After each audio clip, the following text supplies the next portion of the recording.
அனைவருக்கும் வணக்கம். நான் உங்கள் சாந்தி பேசுறேங்க. இன்றைய பதிவுல நாம என்ன பார்க்க போறோம் அப்படின்னு பார்த்தீங்கன்னா, நாளை மாசி மாத பௌர்ணமி அன்று சக்தி வாய்ந்த இந்த தீபத்தை ஏற்றுங்கள், வீட்டில் பணவரவு அதிகரிக்கும்னு சொல்லியிருக்கிறேன். அப்பேற்பட்ட தீபம் என்ன, இந்த பௌர்ணமி அன்று நாம எப்படி வழிபாடுகள் செய்யணும் அப்படிங்கறத பத்தி இந்த பதிவுல நாம தெளிவாக பார்க்கலாம். வாங்க வீடியோக்குள்ளார போகலாம். பொதுவாக பார்த்தீங்கன்னா மாசி மாதத்துல வரக்கூடிய இந்த பௌர்ணமி அப்படிங்கிறது ரொம்ப விசேஷம். மகா சிவராத்திரிக்கு அப்புறம் சிவனை வழிபாடு செய்ய ஒரு அற்புதமான ஒரு நாள் அப்படின்னா இந்த பௌர்ணமி. பௌர்ணமி சிவன் ஆலயங்களாக இருந்தாலும் சரி, இல்ல குன்றின் மேல் இருக்கக்கூடிய எந்த தெய்வங்களுக்காக இருந்தாலும் சரி, கிரிவலம் அப்படிங்கிறது ரொம்ப விசேஷம். அதே மாதிரி சிவனுக்கு எந்த அளவுக்கு இந்த பௌர்ணமில நம்ம கிரிவலம் எல்லாம் போய் நம்ம வழிபாடுகள் செய்வோமோ, அம்பாளையும் மனமுகந்து நம்ம வழிபட்டோம் அப்படின்னா கண்டிப்பா நம்ம வாழ்க்கையில இருக்கக்கூடிய பிரச்சனைகள் அனைத்தையும் தீர்த்து வைப்பாள் அப்படிங்கிறதுல எந்த ஒரு சந்தேகமும் கிடையாது. இப்போ வாய்ப்பு இருக்கிற எல்லாருமே கிரிவலம் போகலாம். திருவண்ணாமலையில தான் கிரிவலம் போகணும்னு அவசியம் கிடையாதுங்க. எல்லா ஊர்லயுமே அவங்க ஊர்ல இருக்கக்கூடிய ஒரு மலை மீது இருக்கக்கூடிய ஒரு கோவில் இருக்குது, ஒரு முருகன் கோவில் இருக்குது, சிவன் கோவில் இருக்குது அப்படின்னா அங்க கூட கிரிவலம் போவாங்க. உங்க ஊர்ல எங்க கிரிவலம் போவாங்களோ நீங்க அங்க கிரிவலம் போய் இறை வழிபாட்டை தாராளமாக செய்யலாம். அதே மாதிரி வீடுகள்ல நீங்க பௌர்ணமி வழிபாடு செய்யறீங்க அப்படின்னா கண்டிப்பா நீங்க இப்போ நான் சொல்லக்கூடிய இந்த ஒரு தீபத்தை ஏற்றி வழிபாடு செய்யும் பொழுது நிச்சயம் உங்களுக்கு பண வரவு அப்படிங்கிறது அதிகரிக்கும். குபேர பௌர்ணமியாக வருகிறது. ஏன்னா நாளைய தினம் வியாழக்கிழமையோடு இந்த மாசி மாத பௌர்ணமி வருது. அப்ப இது குபேர பௌர்ணமி அப்படின்னு சொல்லுவாங்க. இப்போ இந்த பௌர்ணமி பொதுவாகவே நாம பௌர்ணமி அன்று பணவரவிற்குண்டான பரிகாரங்கள் பார்ப்போம். ஆனா இதுல வியாழக்கிழமையோடு சேர்த்து நம்மளுக்கு பௌர்ணமி வருவது கூடுதல் சிறப்பானது. அப்ப பணவரவிற்கு நாம செய்யக்கூடிய பரிகாரங்கள் வழிபாடுகள் அனைத்திற்குமே நம்மளுக்கு கை மேல பலன் கிடைக்கும். இப்போ மாலை நேரத்துல ஒரு 7 மணிக்கு நீங்க வழிபாட்டை ஆரம்பித்து கொள்ளலாம். ஏன்னா நிலவு அப்ப நம்மளுக்கு நன்றாக தெரியும். அப்போ நீங்க நிலாவையும் சேர்த்தே நீங்க வழிபாடுகள் செய்யலாம். இப்போ உங்க வீட்டுல எந்த அம்பிகையினுடைய படம் இருந்தாலும் சரி, அதை நல்லா முழுவதுமா சுத்தம் பண்ணி மஞ்சள் குங்குமம் வச்சு சாமி படங்களுக்கு எல்லா மலர்கள் நீங்க சாத்திட்டு அதற்கப்புறம் பார்த்தீங்கன்னா தீபம் ஏற்ற வேண்டும். இந்த தீபம் என்ன அப்படின்னா நெல்லிக்காய் தீபம். இந்த நெல்லிக்காய் தீபம் ரொம்ப விசேஷம். நம்ம இந்த நெல்லிக்காய் தீபத்தை பத்தி நிறைய பார்த்துருக்குறோம். ஆனா குபேர பௌர்ணமியாக வரக்கூடிய நாளைய பௌர்ணமியில இந்த தீபத்தை ஏற்றுவது கூடுதல் சிறப்பானது. ஏம்மா பௌர்ணமி அன்னைக்கு நீங்க ஏன் நெல்லிக்காய் தீபத்தை ஏத்த சொல்றீங்க அப்படின்னா, வியாழக்கிழமை குபேரருக்குரிய நாள். ஒரு காலத்துல குபேரர்கிட்ட இருக்கக்கூடிய செல்வமெல்லாம் இழந்து தன்னுடைய நாடு நகரம் மக்கள் அனைத்தையும் இழந்து விட்டார் குபேரர். அப்ப குபேரர் போய் சிவன் கிட்ட கேட்கிறார், என்னுடைய இழந்த செல்வத்தை எல்லாம் நான் எப்படி மீட்பது, அதற்கு ஏதாவது ஒரு வழி இருந்தால் சொல்லுங்கள் அப்படின்னு கேட்கிறாரு. அப்ப சிவன் சொல்கிறார், நீ ஒரு நெல்லிக்காய் மரத்தை வளர்த்து அதை பராமரித்து வாருங்கள், நீங்க இழந்த செல்வத்தை எல்லாம் திரும்ப பெறுவீர்கள் அப்படின்னு சொல்றாங்க. அப்ப அவர் உடனே ஒரு நெல்லி மரத்தை வளர்த்து வருகிறார். அந்த நெல்லி மரம் வளர வளர வளர வளர வளர அவர் இழந்த செல்வம், நாடு நகரம் மக்கள் அனைத்தும் அவருக்கு கிடைக்கிறது.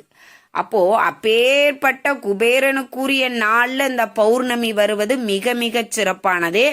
அந்த பௌர்ணமி அன்று இந்த நெல்லிக்காய் தீபத்தை ஏற்றுவது ரொம்ப சிறப்பு.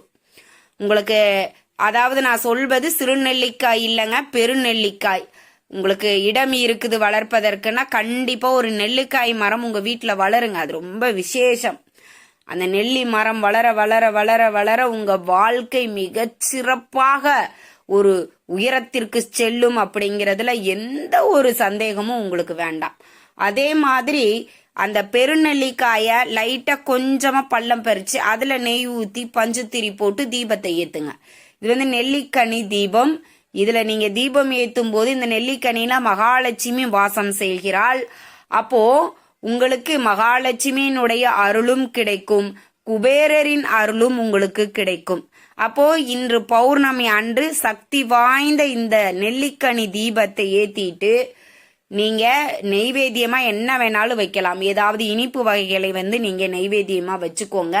வச்சுட்டு தீப தூப ஆராதனை எல்லாம் காட்டிட்டு, பௌர்ணமி அப்படிங்கிறதுனால நம்மளுடைய குலதெய்வ வழிபாடும் ரொம்ப முக்கியம்.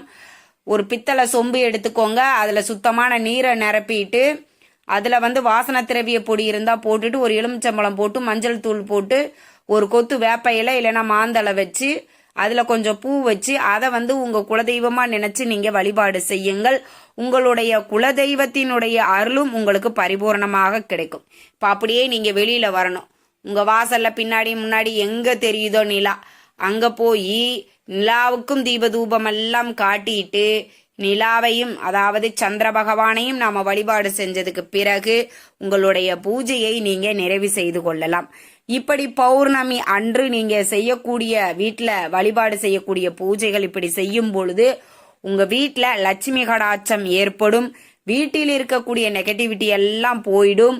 உங்க வீட்டுல பாசிட்டிவிட்டி நிறைந்து இருக்கும். வீட்டில் செல்வம் அதிகரிக்கும். பணப்புழக்கங்கள் அதிகரிக்கும். பொருளாதார நிலை உயரும். வருமானம் பெருகும். தொழில வியாபாரத்துல புதிய கஸ்டமர்கள் மூலமாக அதிக லாபங்கள் உங்களுக்கு கிடைக்கும். அப்போ இந்த பௌர்ணமி பொதுவாகவே மாசி பௌர்ணமி ரொம்ப விசேஷம்.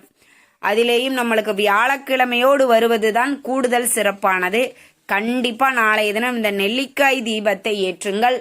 அதே மாதிரி ஊறுகாய், இந்த ஊறுகாயும் குபேரருக்கு ரொம்ப பிடிக்கும். அதுலேயும் நெல்லிக்காய் ஊறுகாய் வாங்கிட்டு நீங்க வீட்டுல வைங்க. எந்த வீட்டுல ஊறுகாய் இருக்குதோ, உணவுக்கு தொட்டுக்கொள்வதற்கு ஊறுகாய் வச்சிருக்காங்களோ அந்த வீட்டுல செல்வம் அது நிலைத்து இருக்கும் அப்படின்னு சொல்லுவாங்க.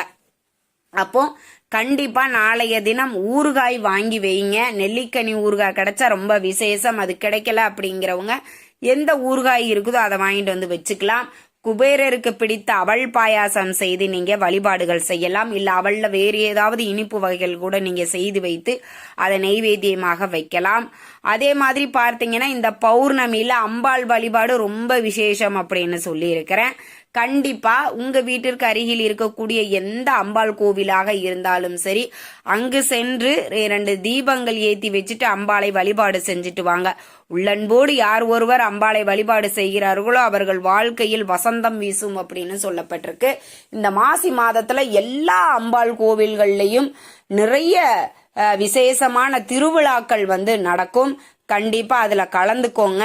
உங்க ஊர்ல எந்த அம்பாள் கோவிலாக இருந்தாலும், அது காளி கோவில், மாரியம்மன் கோவில், எந்த கோவிலாக இருந்தாலும் அங்கு சென்று வழிபாடு செய்யுங்கள். அம்பாளினுடைய அருள் உங்களுக்கு பரிபூர்ணமாக கிடைக்கும். இந்த தகவல் உங்களுக்கு ரொம்பவுமே பயனுள்ளதாக இருந்திருக்கும்னு நினைக்கிற. வீடியோ பிடிச்சிருந்தா லைக் பண்ணுங்க, ஷேர் பண்ணுங்க, கமெண்ட் பண்ணுங்க. இந்த பதிவை உங்களுடைய உற்றார் உறவினர்கள் நண்பர்களுக்கும் ஷேர் பண்ணுங்க. அவங்களும் பார்த்து பயன்பெறட்டும். நன்றி, வணக்கம்.